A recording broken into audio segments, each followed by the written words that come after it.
semakin kesini kan semakin kelihatan dampak daripada kerja-kerja gugus tugas ini. Supaya roda ekonomi pemerintah di negara ini kan berjalan lagi, normal kembali. Nah, apa yang kurang yang dilakukan pemerintah ini kan mendapatkan tanggapan dari masyarakat. Benar. Dari itu yang menjadi evaluasi dari pemerintah Kota Palembang. Entah itu warung kelontongan, entah itu makanan. Saya lihat mereka ini sekarang mulai mau bangkit. Bangkit lagi ya. Mulai mau bangkit. Dari keterpurukan selama pemberlakuan PSBB kemarin. Seperti kayak tukang ojek, supir, pedagang sayur. Ini kan harus bangkit. Nah, bangkit ini kan harus kita edukasi.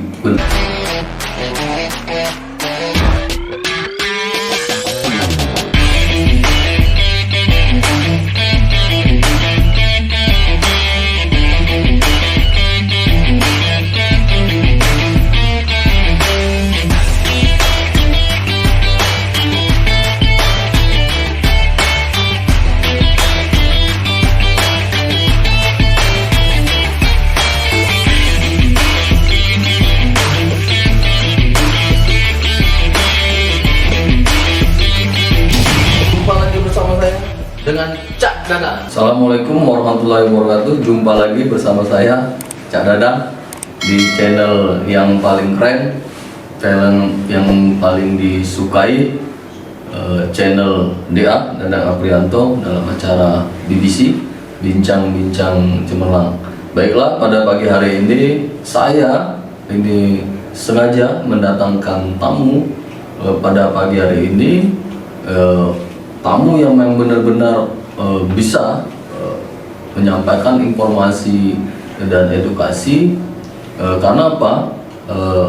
Tamu yang saya hadirkan pada pagi hari ini seorang tokoh muda, tapi tetap saja peduli akhir-akhir ini dengan kegiatan-kegiatan sosial di tengah penerapan sosial berskala besar, khususnya di Kota Palembang. Baiklah, saya akan memperkenalkan tamu yang sengaja saya hadirkan pada pagi hari ini, Bapak Bambang Purnomo, Sarjana Ilmu Politik. Dia seorang pengamat sosial, tidak diragukan lagi ketika statement-statementnya yang disampaikan berapa hari yang lalu ini selalu didengar oleh pembuat kebijakan. Baiklah, saya sapa Bapak Bambang Purnomo, Sarjana Ilmu Politik. Selamat pagi. Pagi Pak Dadang. Terima kasih atas undangan yang telah saya penuhi. Ya. Terima kasih para pemirsa sekalian. Saya telah diundang oleh Cak Dadang, YouTuber Kota Palembang. Mudah-mudahan apa yang disampaikan bisa menjadi edukasi bagi masyarakat Kota Palembang khususnya. Ya. Gimana kabar hari ini? Alhamdulillah baik. Ini panggil Pak, Bung atau Mas? Panggil Bung aja. Panggil Pak atau Bung. Jadi kita pada pagi hari ini Bung Bambang, kita ngobrol santai, bincang-bincang santai, tapi tetap informatif dan edukatif lah ya, supaya masyarakat Kota Palembang ini bisa tercerdaskan lah bahasanya dengan hari ini Palembang sudah tidak lagi melakukan penerapan sosial berskala besar. Mudah-mudahan ke depan Palembang ini zona hijau, karena pemerintah Kota Palembang di media mereka merilis bahwasanya Palembang ini sudah masuk zona oranye. Ya. Jadi gimana ini kalau dari pengamat sosial ini, Mas Bung Bambang melihatnya? Ya, saya selaku masyarakat khususnya, dan dalam hal ini sebagai pengamat sosial, mengajak seluruh masyarakat Kota Palembang untuk sama-sama menjaga protokol kesehatan, terutama di lingkungan masing-masing. Ya. Kita harus patuhi apa yang menjadi anjuran pemerintah, yang kita abaikan. Bagi pribadi, apabila hendak bepergian, jangan lupa pakai masker. Kemudian apabila di tempat fasilitas publik, jangan lupa kita menggunakan hand sanitizer, mencuci tangan, jangan lupa. Terutama sekali kita harus menjaga kesehatan pribadi kita. Itu yang pasti ya. Itu yang pasti. Karena percuma pemerintah tegas dan masyarakatnya bandel itu percuma. Cuma Karena kita inginkan bagaimana Palembang ini menjadi zona hijau. jauh. Ya, dari orange mungkin menjadi kuning, selanjutnya menjadi hijau. Dan kita kembali ke kehidupan yang normal. Normal ya. Kita harapkan kan normal kembali kehidupan Iya, ini. iya. Supaya roda ekonomi pemerintah di negara ini kan berjalan lagi. Jalan. Normal kembali. Jadi dengan adanya Palembang menginformasikan bahwasannya ini sudah oren, artinya kerja gugus tugas ini makin kelihatan nampaknya ya. Ya. Semakin kesini kan semakin kelihatan dampak daripada kerja gugus tugas ini. Terlepas ada kritik segala macam, itu kan sifatnya membangun kesadaran pemerintah. Benar. Apa yang kurang yang dilakukan oleh pemerintah ini kan mendapatkan tanggapan dari masyarakat. Benar. Dari itu menjadi evaluasi dari pemerintah Kota Palembang. Kalau saya terus terang aja sebagai bagian daripada masyarakat Kota Palembang, ini sangat berterima kasih kepada pemerintah Kota Palembang yang telah bekerja keras untuk menekan dampak daripada COVID-19 ini yang ada di Kota Palembang. Jadi dengan adanya kerja keras gugus tugas ini, pemutusan Ya, penyebaran ya. COVID-19 di Kota Palembang ini semakin terlihat Betul, ya. secara langsung dan tidak langsung. Betul. Ya kan? Betul. Nah, inilah harapan sebenarnya supaya ini harapan sebenarnya yang keluar, yang muncul di beberapa video yang saya rilis sebelumnya itu Bung Bambang. Ini kan ada yang pasti dampak ekonomi yang sangat terasa. Ya, betul. UMKM Betul. terkena, dan sudah lagi pengusaha-pengusaha lain terkena, belum lagi yang dampak-dampak lain. Nah, dari sisi pandang pengamat sosial ini, seperti apa ini? Ketika ini Palembang sudah diberlakukan new normal. Ya, ketika diberlakukan new normal, ya tinggal bagaimana masyarakat menyambut baik apa yang menjadi gagasan pemerintah. Artinya COVID ini masih ada, tetapi kita harus tetap waspada dan kita harus membiasakan hidup kita untuk berjalan berdampingan dengan COVID-19 ini.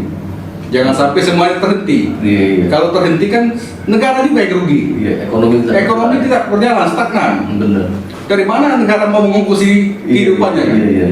Kalau pemasukan tidak ada. Nah, dengan diberlakukan new normal ini diharapkan negara mendapatkan lagi pemasukan rutin. Ya. Iya, supaya bisa mengongkosi kehidupan bernegara ini kan. Nah, kalau tidak ada pemasukan, ya bagaimana negara mau menyelenggarakan pemerintahan? Sementara uang tidak ada. Jadi kalau kita lihat ini dari arus bawah ya, Bung Bambang, ada nggak semacam gerak dari masyarakat arus bawah ini dengan menyambut kalau arus bawah ini dalam artian gini, ini kan yang menderita dalam 2 pekan, 14 hari tambah 14 hari, hampir 1 bulan. Di Palembang diberlakukannya PSBB, artinya kan masyarakat yang paling bawah ini, misalkan yang jualan pempek, jualan yang kecil-kecil lah ya, ini kan terasa. Ada nggak nih bentuk gerak dari masyarakat bawah ini dalam menyikapi new normal ini, menurut pandangan Bung Bambang? Dalam keseharian pandangan kita, Iya. Ya kita melihat misalkan pedagang-pedagang kaki lima, entah itu warung kelontongan, entah itu makanan. Saya lihat mereka ini sekarang mulai mau bangkit Lagi ya. mulai mau bangkit dari keterpurukan selama pemberlakuan PSBB kemarin. Memang pada periode awal COVID-19 ini berdampak pada masyarakat, semuanya itu menjadi stagnan. Iya. Semua menjadi mati suri. Tetapi lambat-lambat setelah 1 bulan terakhir ini masyarakat mulai bangkit lagi. Ya karena bagaimana mereka mau menghidupi kehidupan mereka. Iya. Sementara pemasukan rutin tidak ada. Kecuali yang ASN ya. Iya. Atau pegawai BUMN, mereka digaji oleh negara. Benar. Lah kalau masyarakat jelata, bagaimana mereka menghidupi mereka sendiri? Kan Susah ya, sulit. susah. Mereka harus menghidupi mereka sendiri. Benar. Seperti kayak tukang ojek, sopir, pedagang sayur, ini kan harus bangkit. Iya, Nah, bangkit ini kan harus kita edukasi Benar. supaya tidak menyalahi pemerintah dan tidak merugikan mereka sebagai masyarakat. Ini kan harus berdampingan. Benar. Nah, disinilah fungsi daripada pemerintah dan kita sebagai tokoh-tokoh masyarakat untuk memberikan masukan kepada masyarakat agar semuanya ini berjalan kembali normal. Inilah era normal yang dimaksud oleh pemerintah. Pemerintah tetap menjalankan fungsi dan tugasnya, masyarakat pun tahu akan hak dan kewajibannya. Nah, sebagai masyarakat, ini kan kita harus bagaimana menyambut era normal seperti apa yang dikatakan oleh pemerintah dengan kebiasaan baru. Kebiasaan menjaga diri, menjaga kesehatan, bersikap normal dan wajar di tengah-tengah masyarakat. Iya, iya. Jadi walaupun aktivitas ini tetap kita laksanakan, tetap harus juga mematuhi protokol kesehatan. Oh iya. Misalkan memakai masker. Memakai masker. Ketika kan dia, misalkan ini ada pedagang ke pasar, gitu. Iya. Ya gunakanlah masker, Masker. bagi pedagang, bagi pembeli juga seperti itu. Dia harus menjaga jarak. Menjaga jarak. Betul. Jadi di aktivitas perekonomian di bawah lah, kelas-kelas bawah ini itu tetap harus dijaga ya. Tetap harus dijaga. Sebagai masyarakat tetap harus menjaga, ya kan? Baik itu masyarakat yang membeli maupun pedagang misalkan ya, itu harus menjaga protokol kesehatan, menjaga jarak, memakai masker. Kemudian bagi pedagang ini harus menyediakan fasilitas untuk membersihkan diri, untuk mencuci tangan. Iya, setelah beraktivitas di pasar tadi ya. Iya. Aktivitas perekonomian. Nah, harapan ini kalau boleh kita ini minta lah kepada pemerintah harapan atau himbauan kepada masyarakat secara umum, karena kita sebentar lagi menghadapi new normal ini. Apa yang harus langkah-langkah bagi kita sebagai masyarakat dan harapan kita kepada pemerintah kota untuk ke depan? Silakan Bung Mamang. Sebagai masyarakat, saya berharap kepada pemerintah Kota Palembang di dalam sosialisasi new normal ini betul-betul harus tersampaikan secara baik, secara sistematis dan tepat. Gunakan jejaring pemerintah dari yang skala tinggi Kota Palembang sampai ke jaring yang paling terendah yaitu RT. Iya. Nah, gunakanlah jejaring ini untuk mensampaikan sosialisasi kepada masyarakat secara baik.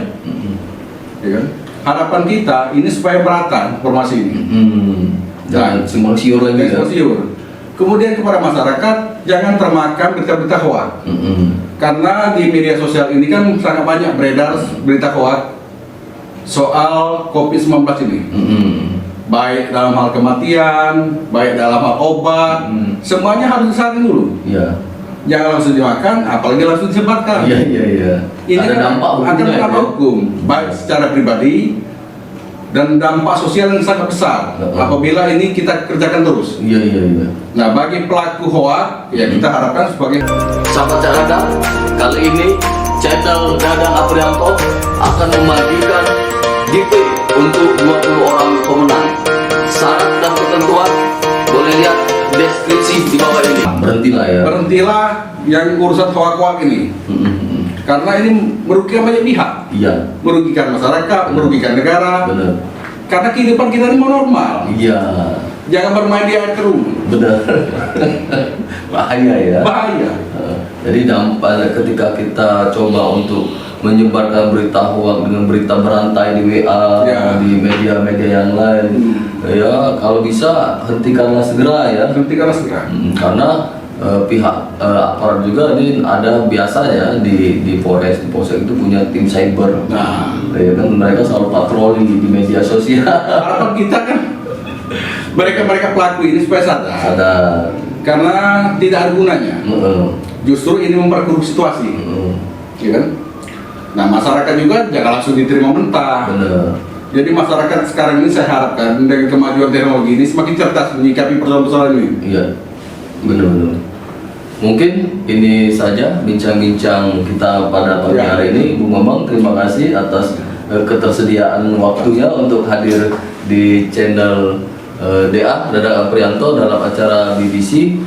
Sekali lagi saya mengucapkan Terima kasih Bung Bambang atas waktunya. Saya Ari. Wassalamualaikum warahmatullahi wabarakatuh. Yang terpenting, terus pantangin channel DA Dadang Aprianto dalam acara BBC Bincang-Bincang Cemerlang. Jangan lupa untuk subscribe, like, komen, dan share. I'm alone, I'm alright. It's so cold outside. I'm alone.